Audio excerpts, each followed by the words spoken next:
मुख्तार अंसारी की मौत के बाद एक ऐसे साम्राज्य का अंत हुआ जिसकी शुरुआत ही क्राइम की दुनिया से हुई थी। लेकिन मुख्तार अंसारी की मौत के बाद कई सवाल उठे कि आखिर मुख्तार अंसारी की मौत कैसे हुई। उनका परिवार जो है लगातार इस बात को लेकर कहता रहा कि स्लो पॉइजन यानी कि धीमा जहर देने की वजह से मुख्तार अंसारी की मौत हुई। लेकिन आज ही जब मुख्तार अंसारी की पोस्टमार्टम रिपोर्ट सामने आई तो उसके बाद हर चीज क्लियर हो गई कि आखिर कैसे शॉक की वजह से यानी कि हार्ट अटैक आने की वजह से ही जो है मुख्तार अंसारी की मौत हुई। जिसके बाद उन सभी बातों पर अब पूरी तरीके से पूर्ण विराम लग गया है, चाहे वो तमाम राजनीतिक दल हों, वो तमाम राजनेता हो या खुद उनका परिवार हो, जो इस बात को लेकर आरोप लगा रहा था कि मुख्तार अंसारी को जो है जहर दिया गया। लेकिन हमने देखा कि आखिर मुख्तार अंसारी की मौत के बाद किस तरीके से उनके जनाजे में जो है हजारों की भीड़ उमड़ी। वहां पर पुलिस को धक्का मुक्की करने पड़ गई। पुलिस लगातार माइक से इस बात की अनाउंसमेंट कर रही थी कि लोग जो है शांति बनाए रखें, लेकिन बावजूद इसकी वहां पर स्थिति जो है आउट ऑफ कंट्रोल होती हुई नजर आई। और इसीलिए वहां पर नारेबाजी जब की गई तो पुलिस ने साफ तौर पर कह दिया कि देखिए, ड्रोन के जरिए जो है लोगों के वीडियोज रिकॉर्ड किए जा चुके हैं, तो अब कोई भी नहीं बचेगा।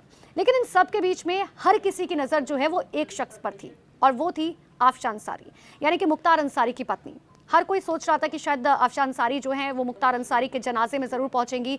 पिछले 1 साल से लापता है और जाहिर सी बात है कि पति की मौत के बाद उनके अंतिम सफर में जो है हर किसी को इस बात की उम्मीद थी कि शायद जो है इस बार आफशा अंसारी नजर आएंगी। लेकिन आज हम आपको इस वीडियो के जरिए बताते हैं कि आखिर आफशा अंसारी जो है वो कौन है, मुख्तार अंसारी के परिवार में कौन कौन है और कैसे जो है इस क्राइम वर्ल्ड की शुरुआत हुई थी।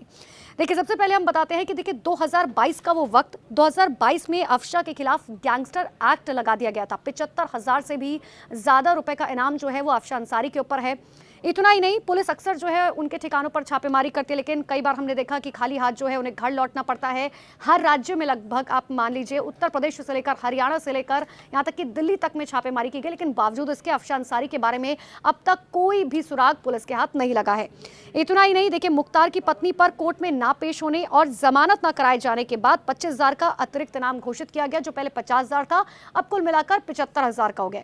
लेकिन आपको बताते हैं कि मुख्तार के परिवार में कौन है। देखिए, मुख्तार अंसारी के खुद की बात करें तो वो 5 बार विधायक रह चुके हैं, उन पर 60 मुकदमे जो हैं वो दर्ज थे। लेकिन अब उनके परिवार की बात करते हैं, क्योंकि ये एक ऐसी विरासत है, आपराधिक विरासत, जो कहीं ना कहीं पीढ़ियों दर पीढ़ी जो है वो आगे बढ़ती चली गई। मुख्तार अंसारी के बेटे यानी कि अब्बास अंसारी फिलहाल जेल में बंद है। वो अब्बास अंसारी जो हाई कोर्ट से लेकर सुप्रीम कोर्ट तक इस बात की गुहार लगाते रहे कि वो अपने पिता के अंतिम सफर में शामिल होना चाहते हैं, लेकिन कोर्ट ने उन्हें इजाजत नहीं दी। वो पैरोल पर चाहते थे कि बाहर आना, लेकिन कोर्ट ने उन्हें इजाजत नहीं दी। सिक्योरिटी रीजंस की वजह से साफ मना कर दिया गया। इतना ही नहीं, अब्बास अंसारी के ऊपर 7 केस दर्ज है। मुख्तार के छोटे बेटे अगर हम उमर अंसारी की बात करें तो उन पर जालसाजी, अवैध कब्जे के आरोप है और वो भी अब भी फरार चल रहा है। मुख्तार की बहू यानी कि निखत अंसारी की बात करें तो उन पर पति को जेल से भगाने, उसको सुख सुविधाएं उपलब्ध कराने का आरोप है। और इस हालांकि उसके बाद वो है लगभग 6 महीने वो जेल में रही, फिलहाल वो जमानत पर बाहर है। मुख्तार के बड़े भाई की बात करें, अफजाल अंसारी के खिलाफ आधा दर्जन केस दर्ज है।